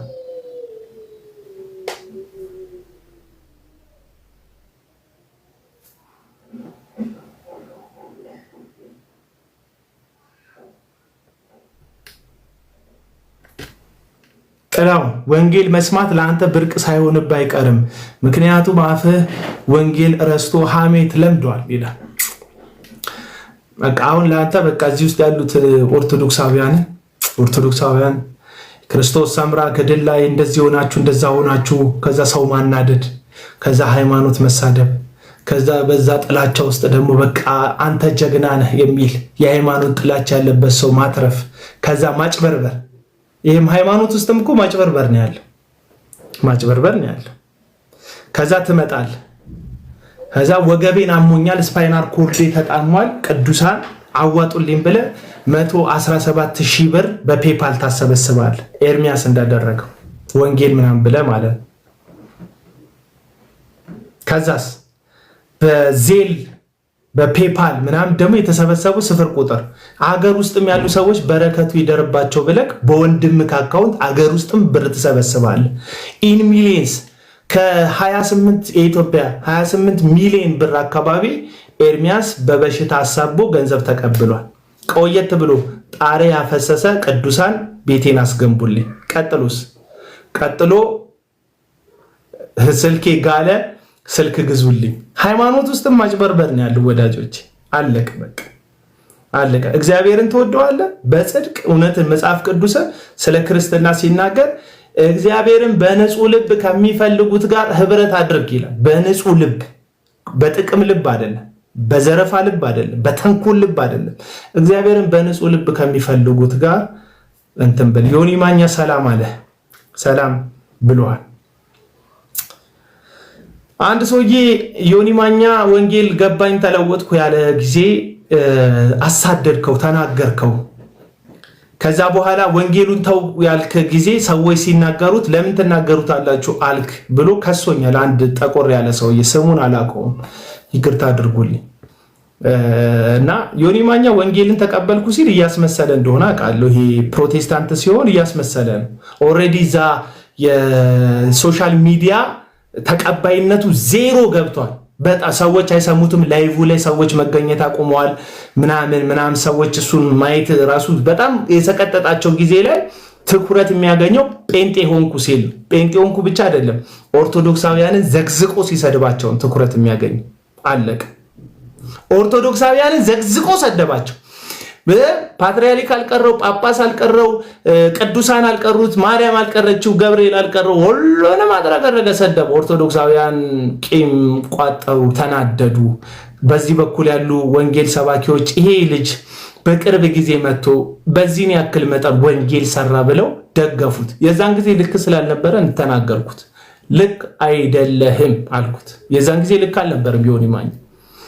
ለምን ተደማጭነቱ ዜሮ ሲገባ ማንም ሰው እሱን ማዳመጥ ያልፈለገ ጊዜ ላይ ጠብቆ ጴንጤ ሆንኩ በሚል ትኩረትና መነጋገሪያ መሆንን ወደ ራሱ አምጥቶ ነበር። ይሄ የሶሻል ሚዲያ አንዱ ብቃት ነው። እኔ ዮኒ ማኛን ማደንቀው በዚህ ነው። አደንቀዋለሁ። እንዴት አድርጎ ስፖት ላይቱን ወደ ራሱ እንደሚመጣ ትመለከታላችሁ። አሁን ላይቴ ላጥፋው። ላይቴ ሲጠፋ አይታችሁታል። በቃ እንትን አይል በደንብ አልታያችሁ። ላይቴ ሲበራስ ላይቴ ሲበራ በደንብ ላይ ታዩኛላችሁ። እንደዚህ ጠፍቶ የነበረውን ተደማጭነቱን ገባ አመጣው ማለት ምን በመሆን ጴንጤ በመሆን እና ከዛስ ካልጠፋ ነገር ጌታን እቀበላለሁ ግን ቡርቴን አምጡልኛል። ቡርቴን አምጡልኝ። ቡርቴ ደግሞ ለምንድን ነው የፈለጋት? ቡርቴ ዮኒ ማኛ ስትራቴጂ ያደረገው በቡርቴ በኩል ለጠቅላይ ሚኒስተሩ መልእክት ተነግሯል ሲባል ሰምቷል። ከዛ በቡርቴ በኩል ጌታን ተቀበልኩ አለ። ወዲያውኑ ቡርቴ እኮ ማለት አለ ጠቅላይ ሚኒስተር ዶክተር አብይ ወደ ስልጣን ሲወጣ የነገረችው እሱ ነው። ውሸታም አልነገረችው፣ ውሸታ አልነገረችው። ትራይንዲረር ነው የሐሰተኛ ነቢያት አገልግሎት። ሁሉም ሰው ላይ ጥሩ ነው የሚናገሩት። ድንገት አንዱ ጥሩ ከተሳካ፣ ድንገት አንዱ ጥሩ ካመለጠ እኔ ተናግሬ ነበር ለማለት ይመቻቸዋል። ውሸት ነው የሚያወሩት ሁሉም። ይህን እንዴት እንደሆነ ሌላ ጊዜ ያሳያቸዋል። ያስነሳከውን ሰው ሁሉ ይሳካላል፣ ትልቅ ቦታ ትደርሳለህ፣ መነጋገሪያ ትሆናለህ ትለዋለህ። ካልሆነ ማንም አይጠይቅህም፣ ሰውየውን የሚከታተለው ሰው የለም። ከሆነ ግን ቪዲዮን ታስቀምጥና የሆነ ጊዜ ጠብቀህ ከመሆኑ በፊት እኮ እኔ ተናግሬ ነበር ብለህ መረጃ ታውጣለህ። ገብቷችኋል ሀሳቡ? ፊት ለፊት መድረክ ላይ ለመጣ ሰው ሁሉ ምን ትናገራለህ? ጥሩ ብቻ ትናገራለህ። ታላቅ ሰው ስትሆን ይታይ፣ ብዙ ሰዎች ሲሰሙ ይታየኛል። ከአንተ እጅ እንጀራ ሲንጠባጠብ ብዙ ሰዎች ሲመገቡ ጌታ ያሳየኛል ምናምን ትላለህ። ከዛማ ካልተሳካለት ማንም አይከተለውም። ኢንዲቪዥዋል አንድ ግለሰብ ስለሆነ ይወጣል፣ ይረሳል። ይፈጸም አይፈጸም የሚያውቅ የለም። ጉባኤውም አይከታተለውም ሰውየውን። የተፈጸመለት የተሳካለት ግን ከማህደር ክፍል ይወጣል ቪዲዮ። እንዴ ይህ ሰውዬ እዚህ ተነግሮት አልነበረ እንዴ? ከዛ ስኬቱን ያመጡና መጀመሪያ ነብይት እኮ ተናግራ ነበር። ይሄ እውነተኝነት ማረጋገጫ አይደለም። ነቢያት እንደዛ ነው የሚያደርጉት፣ ሐሰተኛ ነቢያት።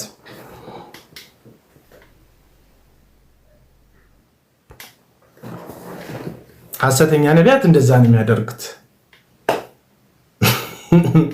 እና ዮኒ ማኛ ያውቃል። ጌታን እቀበላለሁ አለ። ጌታን ለመቀበል እንግዲህ እንደ ፕሮቴስታንት አካሄድ በማንኛውም ሰውዬ ሰው ኮንፌስ ማድረግ ይችላል። እዛው ጌታን ኃጢአቴን፣ ዓለምን፣ ሰይጣንን ክጃለሁ፣ የተባረከውን ተስፋ ኢየሱስን ተቀብያለሁ ብሎ በቃ መገላገል ይችላል እኮ ይችላል። ቲኬታው እንደዚህ አይነት ነገር አትጻፍ። ብሎክ አደርጋለሁ። ጊፍት ስጡት ምናምን ማንም ስጠኝ ያለ የለም። ስጠኝ ያለ ሐሳቤን አትቀይሩት፣ ወደ ጊፍት አታውርዱት፣ ዝቅ አታድርጉት። ሐሳቤ ይኸውልህ እዚህ ታዱ ከምትበትነው አበባ በጣም የከበረ ምንም ብትሰጠኝ እንትን አይልም። አይከብር እንትን ሐሳቤን የሚበልጥ ጊፍት የለህም እዚህ ውስጥ ስጠኝም አላልኩም። እና ጊፍት ምናምን ብለህ ኮመንት ላይ አትጻፍ ለማሸማቀቅ ማንም ስጠኝ ያለክ የለም። እና ዮኒ ማኛ ከዚህ በፊት ሰምቷል ቡርቴ ለጠቅላይ ሚኒስተሩ ትንቢት ተናግራለች የሚል ነገር ያውቃል። እሷም ደግሞ በስልክ ግንኙነት ስላለው እኔ እኮ የተናገርኩት ትንቢት ሁሉ ተፈጽሟል ትላለች ራሷን እንደ እግዚአብሔር ሰው ስለምታስተዋውቅ ማለት ነው። ሶ በማንም ሰው ጌታን መቀበል ሲችል ሮጦ ጠርቶ በቡርቴ ነው መቀበለዋል። አንድ ሰው ጌታን ለመቀበል ሰው አይመርጥም ሲጀመር። ጓዳ ውስጥ ተቀበለው፣ ያ ጌታ የከበረ ጌታን ጓዳ ውስጥ ተቀበለው፣ አደባባይ ተቀበለው፣ በእንቶኔ ተቀበለው፣ በማስተር ተቀበለው፣ በፓስተር ተቀበለው። በቃ ተቀበልከው ነው። አሁን በማን የተቀበልከው የሚል እኮ ማስኬጃ እኮ የለም እኮ ተቀበልክ። እሱ ግን መርጦ በቡርቴ ለምን ስፖት ላይቱ ቅድም እንዳልኳችሁ ሶሻል ሚዲያ እሱን ማዳመጥ እሱን መስማት ደብሮት ነበር። ስለዚህ ጴንጤ ሆነ በቡርቴ በኩል ጌታን ተቀበለ፣ እነ ቀለም ወርቅን አስመጣ። ከዛ ኦርቶዶክስን መሳደብ ጀመረ። ያጣው ትኩረት ሁሉ እሱ ላይ ተሰበሰበ። የዛን ጊዜ በጣም የምታሸረግዱ ሰዎች አላችሁ። ለእናንተ ወንጌልን ማመንና መቀበል ማለት የሆነ ሰውዬ ኦርቶዶክስን ማይናገር የነበረ ሰውዬ ተለውጦ ኦርቶዶክስን ሲጨፈጭፍ ለእናንተ በቃ ጌታ ለውጦታል የሚመስላችሁ ፕሮቴስታንት ወገኖች ያላችሁ። ጌታን ማመን ማለት ጌታን ማመን ማለት ከጨለማ ወደሚደነቅ ብርሃን መምጣት ማለት ነው። በህይወት ፍሬያማነት መገለጥ ማለት ነው። ሰላሙ ሰው የሚመሰክርለት አፍ ኦርቶዶክስ ላይ ስለተከፈተ አይደለም። ሰላም አለ ወይ? የህይወት ፍሬ አለ ወይ? በጽድቅ ነው የምትኖረው ወይ? ድሮ እርኩሰት ውስጥ ነበርክ፣ አመፅ ውስጥ ነበርክ። ከዛ አሁን የቅድስና ፍሬ ይታይብሃል፣ የጽድቅ ፍሬ ይታይብሃል። ህይወት እውነት ነው ወይ? አርፈሃል ወይ? ሰላም ውስጥክ የተረጋጋ ነው ወይ? አሁን የምታስበው ምንድን ነው? ቁሳቁስ ነው የሚያሳስብ? ትርኪ ምርኪ ነው የሚያሳስብ ወይስ ስለሚመጣው ስለ እግዚአብሔር መንግስት ነው ውስጥክ የሚያስበው? ኢየሱስ ክርስቶስን እየመሰልክ ነው ወይስ ራስህን እየመሰልክ ነው የሚለው ነው እንዴ። በጣም ሰርፕራይዝ ሲሆን ታዩታለህ። እኔ ይኸው ከተሳደብኩ ይላል ዮኒ ማኛ እየወጣ በ5 ቀኑ እኔም ከተሳደብኩ ይላል። ውስጡ እኮ እየተገዳደረው ነው። ሞልጫቸው እያለው እኮ ነው። እንደዚሁ ነክሶ ይዞት ይሄ አየር በያዘ እንደሚጫወቱ ሰዎች። አሁን አየር እኮ ልትይዝ ትችላለህ አልተነፍስም ብለህ፣ ግን አይን እየፈጠጠ ይመጣል። አይን እየተጎለጎለ ይመጣል። አየር ነው ያዝከው። አየር የህይወት ጉዳይ ነው። ይሄ ሰውዬ ላይፍ ስታይሉ ስድብ ነው እና ይዞታል ስድቡን። 5 ቀን ሆነኝ ከተሳደብኩ 10 ቀን ሆነኝ ይላል። ልጅ መጣ 15 ቀን ሆነኝ ከተሳደብኩ። ምንድን ነው 15 ቀን ሆነ ከተሳደብኩ? ከተወለድኩ 15 ቀን ሆነኝ ይላል። ህፃን ልጅ ወልደዳል። ይኸው እያኖራ ነው። በቃ ዝም ብሎ ነው የሚኖረው። ምግብ ሲፈልግ ያለቅሳል። እናቱን ጡት ይጠባል። በቃ ይተኛል። ሲነቃ ይነቃል፣ ይተኛል። በቃ ክርስትና እንደዛ ነው። መንፈሳዊ ልጅ የሆነ ትወለዳለህ። በቃ ስሙዝሊ ይሄዳል። ህይወትክ ነው በቃ ይሄዳል። እንደመተፈስ ቀላል ነው። ምክንያቱም በእግዚአብሔር ጸጋ ላይ የተመሰረተ ስለሆነ ማለት ነው። ጸጋው ነው የሚረዳ በህይወት እንድትኖር፣ በጽድቅ እንድትኖር፣ እንድትበረታ፣ ዓለምን እንድትክድ፣ እንድትጨክን፣ የህይወት ምልልስ እንዲኖርክ የሚያደርግክ ጸጋው ስለሆነ ከዛ ይመጣል። አልተለወጠም። እኔ አውቄዋለሁ። ይሄ ሰውዬ እውነት አይደለም። ወጣና ሁሉ አቤል አቡና ይሂድልን እኮ አለ ከሃይማኖታችን። እስቲ ቪዲዮ ካለ ታዩ። አቤል አቡናን ሸኙልኝ አለ። አንተ ለምን ወደ ኦርቶዶክስ አትሄድም አለኝ። የተለወጠ እውነተኛ ለውጥ ያለው ሰውዬ ሰው አይሸኝም። ሂድልን እንዴት ይባላል? ሂድልን ቤትክ እንደመጣ ሰው። አሁን እኔ ወጥቼ ለምን ከዚህ ሃይማኖት አትወጣም እኮ አይባልም። ሰው ይቀራል እንጂ ከደጅ ሰው ይጠራል እንጂ ከውጪ ውጣልን እኮ አይባልም። አሁን አንዳንድ ኦርቶዶክሶችም እያየሁ ነው። ውጣልን ምናምን ይላሉ። አይባልም። ማን አንታሶች መሆን እኮ አትችልም። ማን አንተ ጳጳሱ ያላስወጡትን ሲኖዶሱ ያላስወጣውን ሂድ ውጣ ያላለውን ሰውዬ አንድ ግለሰብ ቲክቶክ ላይ ከፍቶ ውጣ ከሃይማኖታችን ምን ይላል?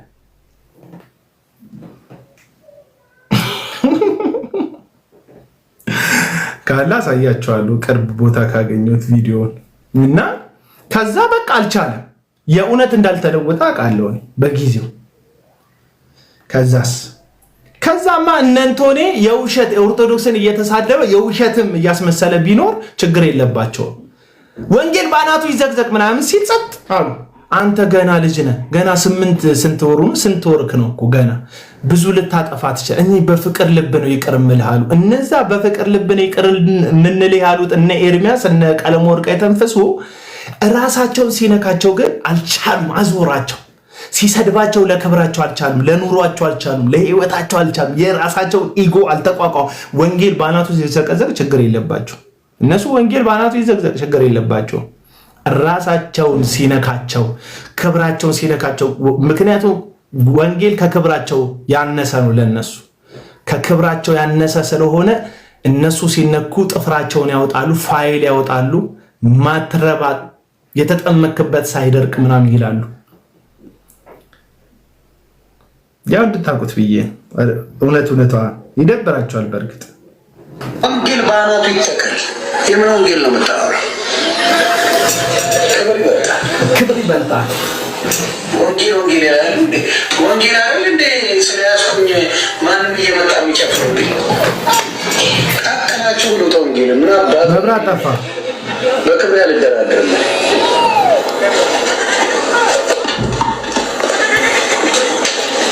መብራት ጠፋ። ወንጌልን ቀቅለ ብለው አልኩ። ስለዚህ ዝም ማለት ሁሌ መረገጥ ስራ አይደለም። ሁሌ ተሻያይ የመጣ ማንም የሚያቀረሽብን ስራ የለም። ስለዚህ ይሄ ሰው የእውነት ስላልተለወጠ ወንጌል አይደለ እንዲህ ዝም ያስባለኝ ያሰደበኝ ወንጌል አይደለ እንደዚህ ባናቱ ይዘግዘቅ ብለው አፍኑት የነበረውን ስድብ አወጣው እላችኋለሁ። ዮኒ ማኛ አፍኑት የነበረውን ስድብ አወጣው።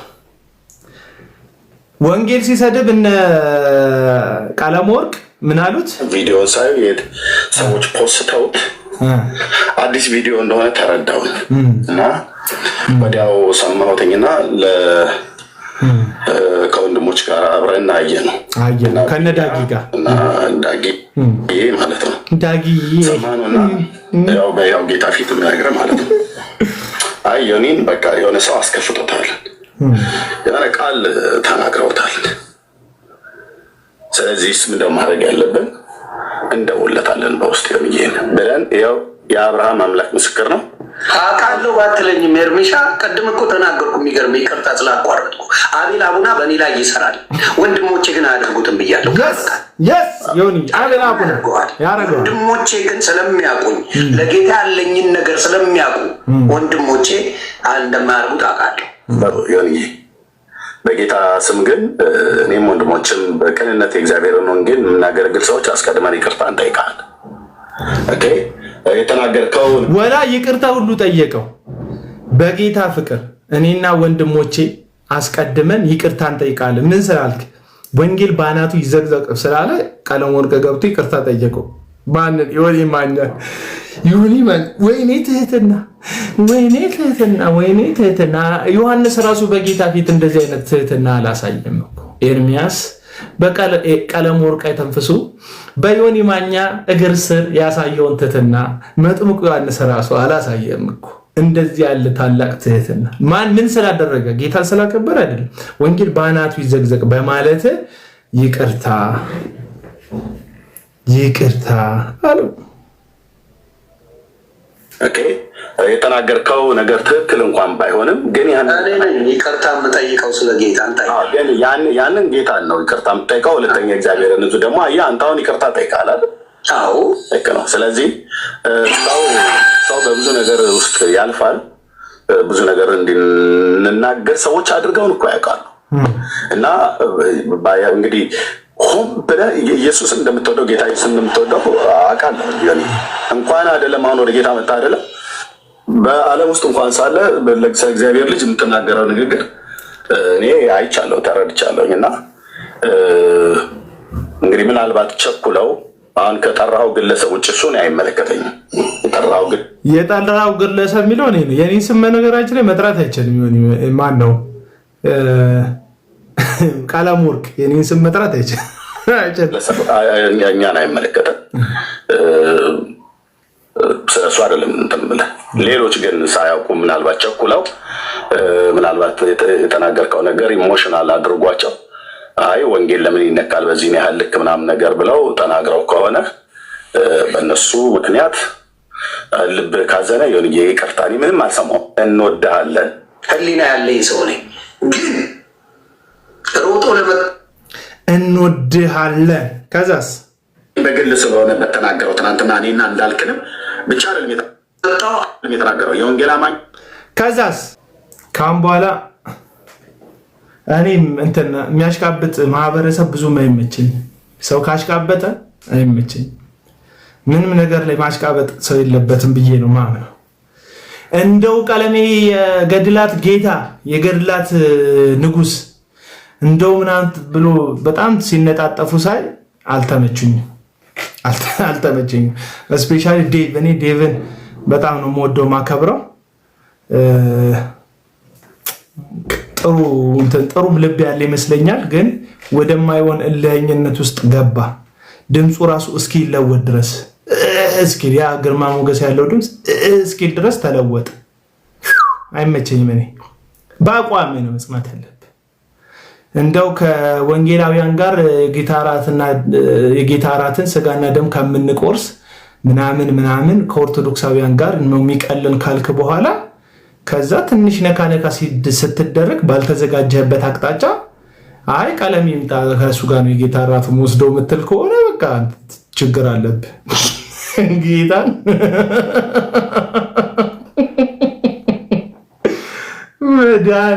መድኃኒዓለም እሺ ላሰማችሁ። ቀለም ወርቅ የተነካ ጊዜ ወንጌል በአናቱ ይዘቅዘቅ ሲል ዮኒ ማኛ ያው ይቅርታ ሁሉ አለው ገብቶ ማለት ነው። ከዛ እነሱ ማን ነው አርቲስት ነፃነት ወርቅነህ መሞቱን ተከትሎ ያ በጣም እንደ እንትን የሚፈጥን አለ እንዳልካቸው ዘነበ ተረጋጋ ብለው አልረጋጋም አለ። የእንትናም ማን ነው ጥላውን ጸጋዬ ነብይ ማለት ስለሚከብደኝ ነው። ጥላውን ጸጋዬ አይመክረውም። የሚፈልገው ማስታወቂያ ለመስራት በሱ ታዋቂነት በሆነ ፕሮሞሽን ምናምን ብቻ ስለሆነ የሚፈልገው እሱ አብዛኞቹን እንደዛ ናቸው። የሚፈልገው እንደዛ ብቻ ስለሆነ ፕሮሞት ያሰራዋል። ህይወቱ ላይ ምናምን አይመለከተውም። እንደዛ ቢሆን ኖሮ ይመክረው ነበር። በተለይ ማህበራዊ ህይወትን በተመለከተ ኦርቶዶክሳውያንና ወንጌላውያን አማኞች የግድ መጣላት፣ የግድ መጠላላት፣ የግድ መጠዛጠዝ የለብን። በቃ እድሜ ልኩን እኮ በቴዲ አፍሮ ዘፈን አንቺን በሃይማኖት እኔም በሃይማኖት መኖር እችላለሁ አይጠበንም ቤት ሲል የነበረ እኮ ዘፋኙላ እኮ ነው። በቃ የሃይማኖት ጋሻና ጦሩን አንስቶ አሁን ማህበራዊ ህይወት አብረን መኖር አንችልም አይነት ህይወት ውስጥ የገባው የጾታ ፍቅር እንኳን አንቺን በሃይማኖትሽ እኔም በሃይማኖቴ ካስባለ በቴዲ አፍሮ ዘፈን የክርስቶስ ፍቅር ከኖረበት ከፕሮቴስታንት ጋር ማህበራዊ ህይወት በሰላም ማትኖርበት ምክንያት አይታየኝም። ኦርቶዶክስ ወንድማችን እህታችን እዛ ጋም ደግሞ የኢየሱስ ፍቅር ልቤን ሞልቶታል ምናምን ወደ ላይ ቢሄድ ምናምን ወደ ታች ቢሄድ ጎኑ ስፋቱ ወርዱን ቁመቱን አላቆም ብለህ የተደነክበት የእግዚአብሔር ፍቅር ከኦርቶዶክሳዊ ወንድም ጋር እህት ጋር በፍቅር ማኖር ከሆነ በቃ ሌላ ፍቅር ነው ውስጥ ያለው ማለት ነው። ፕሮቴስታንቱ ወንድሜና እህቴ ማለት ነው። በቃ ይሄንን ነው ማለት በሰላም እንኖር እንጂ በሃይማኖት ጉዳይ በትምህርት ጉዳይ ተጣላ። እሱንም ሪስፔክት ባለው መንገድ የውሸት ነገር እያመጣ ከኦርቶዶክስም ሳይድ ከፕሮቴስታንትም ሳይድ የምትጠዛጠዙ ሰዎች ኢየሱስ እውነት ነው በውሸት እንድትደግፉ አይፈልግም አለቅ እና ቀለመወርቅ ራሱ የተነካ ጊዜ ምን አለ? ይሄን አለ በግል ስለሆነ በተናገረው ትናንትና እኔና እንዳልክንም ብቻ አይደለም የተናገረው የወንጌል አማኞችንም ሁሉ ጭምር ሲናገር ነው። ይሄ ስላልሆነልኝ የገባሁት ማለት ነው። ምክንያቱም ጴንጤ ማንም ፈርሞ እንዲሰጠኝ አይጠበቅም። ህዝቤ ነው፣ የእግዚአብሔር ህዝብ ነው፣ የማገለግለው ህዝብ ነው፣ በርቀትም በቅርበትም ማለት ነው። በደል ባለብን ነገር ብሌን መደረግ አለብን። አዎ አምናለሁ። ከዛ ውጭ ግን ማንም ተነስቶ በክርስቶስ ቤተክርስቲያን ላይ አፉን እንዲከፍት አንፈቅድም። እንኳን ዮኒ ማኛ የሚባለው ትናንትና መጥቶ የተጠመቀው ጥምቀት ያልደረቀለት ሰው አይደለም። እኔ እንኳን ድፍን 27 ዓመት በዚህ በእግዚአብሔር መንግስት ውስጥ ያማገል ማንም መጥቶ በክርስቶስ ቤተክርስቲያን ላይ አፉን እንዲከፍት አልፈልግም አለ። ወንጌል በአናቱ ይዘቅዘቅ ሲል ግን ችግር የለውም ይቅርታ ይጠየቃል አይደል? እንደዛ እኮ ነው። ወንጌል በአናቱ ይዘቅዘቅ ሲል እንትና ቀለመወርቅ አይተንፍሱ ፌር አይደላችሁም። በአጠቃላይ እዚህ ሚዲያ ላይ ያላችሁት ማንም በቃ እዚህ ውስጥ ያለ ፒፕል ፌር አይደለም። እውነቱን ልንገራችሁ እንደዛ ሲወቀጥ የነበረም ኦርቶዶክስ አብዛኛውን የኦርቶዶክሳውያን ስሙ አብዛኞቹን ከሆነ ጊዜ በኋላ ኦርቶዶክሳውያን ሰባኪዎች እንትን ኤክሰፕት እፎይ ጋር ብዙ ሙስሊም አለ፣ ብዙ ኦርቶዶክስ ይከታተላል። ከእፎይ ውጪ በጣም ብዙ ሰው የሚሰማ የኦርቶዶክስ መምህርም የለም፣ ቀንሷል። የሰው ሃይማኖቱ ታክቶት መሰለኝ፣ ሰው የሃይማኖት ጭቅጭቅ ታክቶት ሰው ወደ ኢንተርቴንመንት ሄዷል፣ ወደ ምናምን ሄዷል። አብዛኛው ሰው ትቷል። እነዚሁም ሰባኪዎች አብዛኞቹ ሰባኪዎች እነሱ ቤት ያለው ኦዲየንስ ቁጥር ሳሳ ስላለ ዮኒ ማኛ በሚፈጥራቸው ግጭቶች ሰው ስለሚሰበሰብ ብዙ ሰው ስለሚገኝ እሱ ቤት ለመግባት ትናንት መሰደባቸው እግዚአብሔር ይቅር አይልም ምናምን። መጀመሪያም እኮ እግዚአብሔር ይቅር ይላል፣ እየተሳደበም እኮ እግዚአብሔር ይቅር ይለዋል እኮ። እግዚአብሔርም ይምራል እኮ። ከዛ ዮኒው ሆዬ አደገኛ ነኝ አክተር ነኝ ብሎ ጴንጤን ደግሞ ተሳድቦ እማዬ የምትከተለውን ሃይማኖትማ ምናምን ብሎ ሲመጣ መምህራን ሁሉ ዮኒ ማኛ ቤት ዘመግባት። አሁን በእርግጥ የሉ እሱ የኦዲየንሱን ትኩረት ካገኘ በኋላ ሌላ ጉዳይ ማውራት ጀምሯል። ሃይማኖት አይመለከተውም ካሁን በኋላ። አሁን በኋላ ከሃይማኖት ውይይት ለደምረው እቁብ መሰብሰብ ነው ለዮኒ ማኛ ኢምፖርታንት ነገር። ምን ያህል ሰው ይሰማኛል አይሰማኝ የሚለውን ቼክ የሚያደርገው ለደሚ መኪና እንግዛለት ብሎ በማዋጣት ባለማዋጣት ነው። በቃ ይሄ ነው። ዮኒ ማኛም ወደዛ ወደዚህ የሚወላውልልህ ትኩረት ፍለጋ በምላሱ ምክንያት ሁሉም ቦታ በመርገጡ ምክንያት ያጣውን ኦዲየንስ የተሰላቸውን ኦዲየንስ በአዲስ መልክ ጴንጤን በመርገጥ ለመሰብሰብ ነው። መጀመሪያ ኦርቶዶክስን በመርገጥ ሰው እንደሰበሰበ ሁሉ አሁን ደግሞ ጴንጤን በመርገጥ ሰው ሰብስቧል። አለቀ በቃ። ዮኒ ማኛ ይሄ ነው። ምን አገባን ይላል። እኔ እንጃ አንተ ለምን እንደገባ ለቅም አንተ እዚህ እንትን ቲክቶክ ላይ እኔ ግን የተሰማኝን ሐሳብ ሰጣል። ማህበራዊ ሚዲያ ስለሆነ ማለት ነው። ማህበራዊ ሚዲያ ስለሆነ ዞሮ ባለፈው በነገራችን ላይ ለነ ዴቭ አክሊል ገብቶ ጥያቄ መጠየቅ ሲጀምር ታው አይጠይቃችሁ ጠይቁት ዴቭን ውሸት ከሆነ አይጠይቃችሁ አክሊል ይቅርባችሁ። በውስጥ በኩል ኢዮስያስ የሚባለው መቼ ሉትራ እንደሆነ አላውቅም። ለልሳን ሲከራከር ማቆዛ ቲክቶክ ላይ መቼ ሉትራ እንደሆነ መብራት መጣ። እውነት ያናግረኝ ይላል። አልተማመንበትም። በመብራት ላይ ከመተማመን እና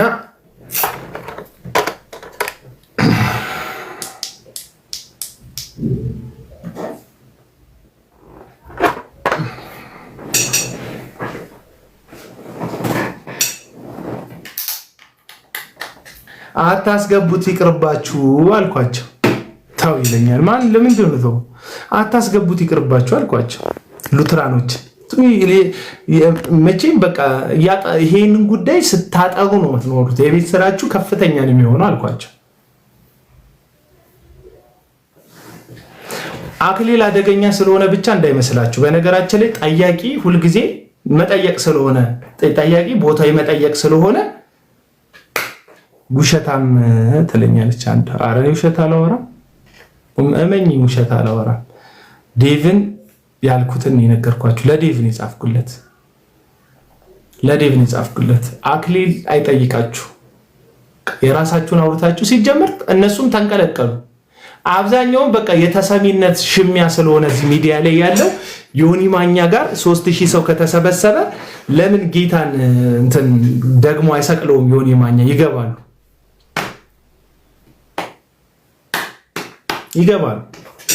እንዴ ሲሳይ እኔ ጋር መታችሁ ኤክስፕሌን አድርጎ ሃይማኖታችሁ ምናምን ኃይሌ ነኝ ተው ያልኩ ይላል። ኃይሌ ተው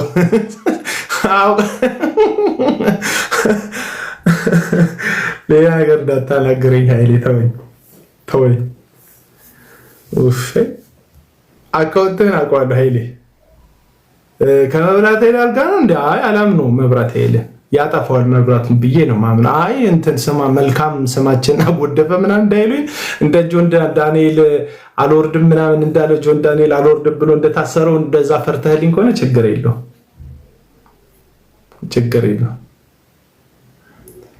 ቆይ አንተ ስራ የለም? እሺ አሁን የለኝም ብለህ ትቀጥረኝ ነው? ምን አሳስቦክ ነው? እቁብ ጣልልኝ አልኩ፣ አዋጣልኝ አልኩ፣ እንደደምረው የመኪና ግዛልኝ አልኩ፣ አዋጣልኝ ምን አልኩ? ምን ጠየቅኩ? አሁን ስራ የለም ምናምን። እኔ አንዳንድ ሰዎች ለምን እንደሚጨንቃችሁ የእኔ ስራ መኖር አለመኖር ምን ታውቃለህ? ባለ ርስት ልሆን ይችላል። እዮባ እንዴት ነህ? አለው መጽሐፉ ሲደርስ አናግርሃለሁ ብዬ ነው መልእክት አድርሻለሁ።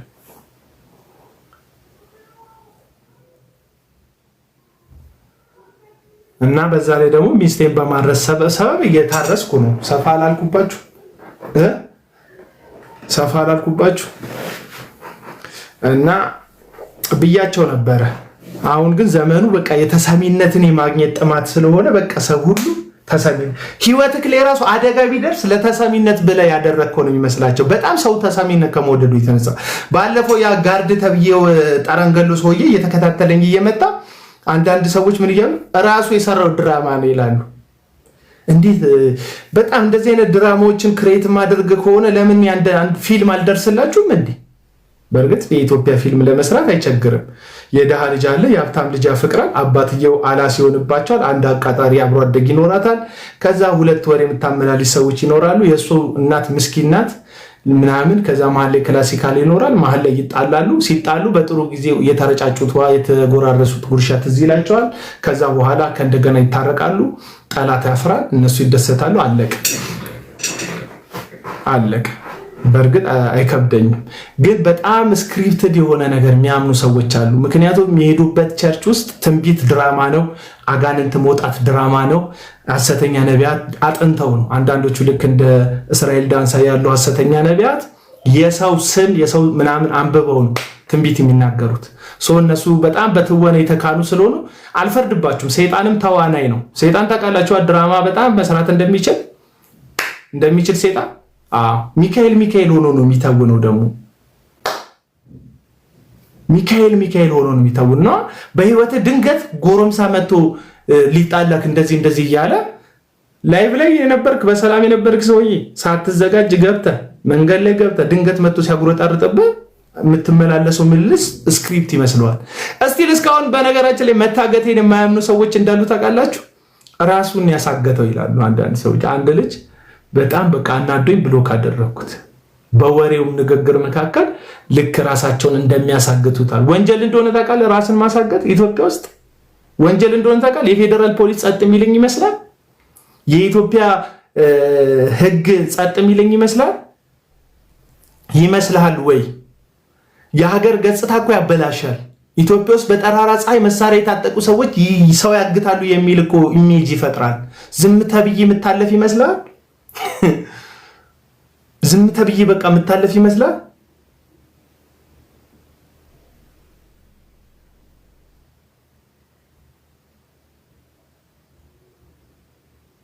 ጠቅላይ ሚኒስትር ሆናለሁ። እሱማ ተወበናት።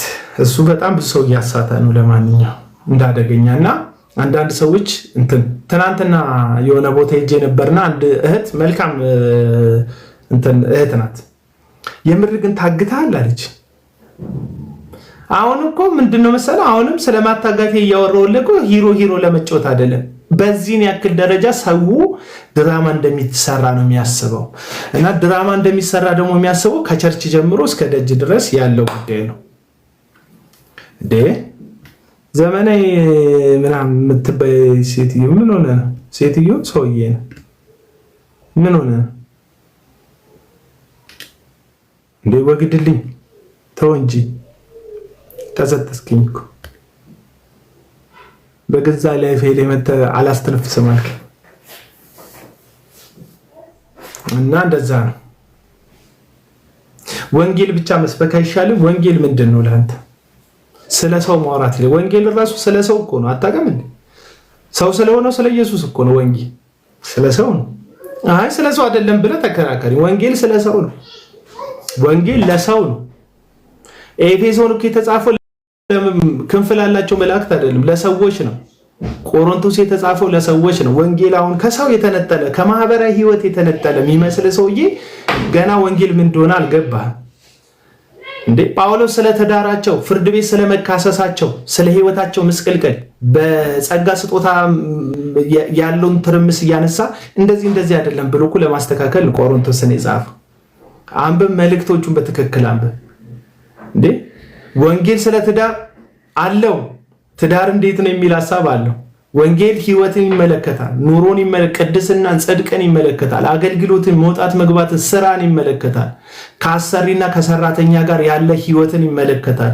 እንዴት ነው ተቀጥሬ የምሰራው ስትል ትዳር ውስጥ ገብቶ ወንጌል ሐሳብ ይሰጣል። ስለዚህ አሁን የምናወራው ነገር ጭራሽ መጽሐፍ ቅዱሳዊ እንዳይመስላችሁ። ይሄ ማህበራዊ ሚዲያ ነው። ይሄ ማህበራዊ ሚዲያ ላይ ወንጌል አቢውስ ተደርጓል ማለት ተጣሟል። ወንጌል አሁን ለብዙዎቻችን እዚህ ማህበራዊ ሚዲያ ላይ ላለው ለኦርቶዶክስ ላይ ፈንጂ መወርወር፣ ፕሮቴስታንት ላይ መወርወር ነው፣ ታንክ መተኮስ ነው ወንጌል። ዳጉ ቴንኪ ወንድም አለ። በቃ እንደዚህ ነው ወንጌል። አንዳንዶቻችን ወንጌል ግን እሱ አይደለም። ገንዘብ ማድረግ ነው፣ ወዳጅ ማድረግ ነው። ወንድሞችና እህቶች ፍቅር፣ ያልተቆጠበ ፍቅር መስጠት ነው። እንዴ አቡን አንተም ስለ ፍቅር ታወራለህ እንዴ? ሰው እኮ መች ትወዳለህ? በአቋም ስለመለያየት አይደለም። በአቋም መለያያለሁ ከብዙ ሰዎች ጋር። ምክንያቱም በጣም ብዙ አስመሳይ ሰዎች እዚህ ሚዲያ ላይ አሉ። በቃ ከነዛ ሰዎች ጋር አለመስማማቴን ስታይ ምጠላቸው በህይወት እንዲኖሩ ማልፈልግ አታስመስሉ። ኤርሚያስ እንዲተነፍስ በህይወት እንዲኖር ፈልጋለሁ። በእርግጥ ስሙ አይተንፍሱ ቢሆንም ቀጥሎ ያለው ስሙ እሱ ግን በህይወት እንዲተነፍስ እንዲወጣ እንዲገባ ፈልጋለሁ። ገባ እና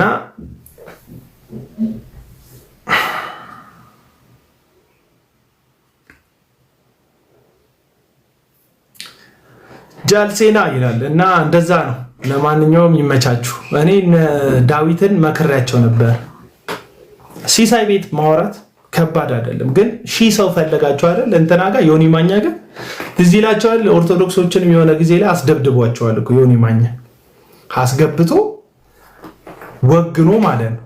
እንደውም ፖለቲካውን ሴራውን ሲናገር እኮ እንደዚህ አድርጌ ኦርቶዶክሳውያንን አስመታዋቸው ምናምን ብሏል። ፖለቲካ ነው። ዮኒ ማኛ ይችላል፣ ሚዲያ አጠቃቀም ይችላል። እኔ አድናቂው ነኝ። የፈለገ ቢለኝ እኔ ዮኒ ማኛ ይመቸኛል። ይሄንን ምልህ ደግሞ ምላሱን ፈርቼ እንዳይመስልህ። እኔ የሰው ምላስ አልፈራም። የምፈራው የራሴ ምላስ ራሴ ላይ እንዳይባርቅብኝ ነው። ያንን ልነግራችሁ ነው። ይመቻችሁ። ከዚህ በኋላ ወጥቼ ደግሞ ዞር ልበልና ያንንም ጋርድ ካገኘሁት ድንገት ይመቻችሁ።